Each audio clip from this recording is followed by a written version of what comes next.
আজকে গেছিলাম খুব ক্রিটিক্যালি কাজে। তো রাধা বন্ধুরা, শুভ সকাল, ওয়েলকাম সকলকে আমার মিনি ব্লগে। তো ভিডিওটি স্কিপ না করে দেখতে থাকো। আজকে সকালে আমাদের এখানে হঠাৎ শুরু হয়ে গেল বৃষ্টি। আচ্ছা, আমারও আর কি, বৃষ্টি হোক আর ঝড় হোক, কাজে তো আমাকে যেতেই হবে। তাই সকাল সকাল সাইকেল নিয়ে বেরিয়ে গেলাম কাজের সাইডে যাওয়ার জন্য। তো কাজ হয়ে গেল সিলেট, আর আমি আর মিস্ত্রিদা বেরিয়ে গেলাম কাজের সাইডে যাওয়ার জন্য। কাজের সাইডে এসে ফাটাকসে হয়ে গেলাম রেডি, যেহেতু কাজটা লোকালেই পড়েছে।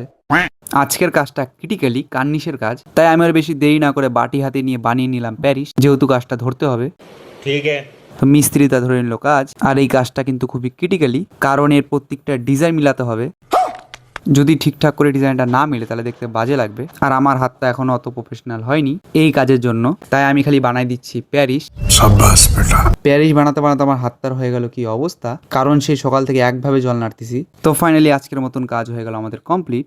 আচ্ছা, তো ফাইনালি আজকে হাফ বেলার মধ্যে আমাদের কাজ শেষ, আর দেখতেই পাচ্ছ এখন বাজে 1:30। यही नहीं अभी और सुनिए। তো রেডি হয়ে বেরিয়ে গেলাম বাড়ি যাওয়ার জন্য। সকালে যেমন খাবার ঢোলাই করে নিয়ে আসলাম, আবার ঢোলাই করে ব্যাত নিয়ে যাচ্ছি। তো রওনা হয়ে গেলাম বাড়ি যাওয়ার জন্য। তো দেখা হচ্ছে নেক্সট ভিডিওতে, টাটা।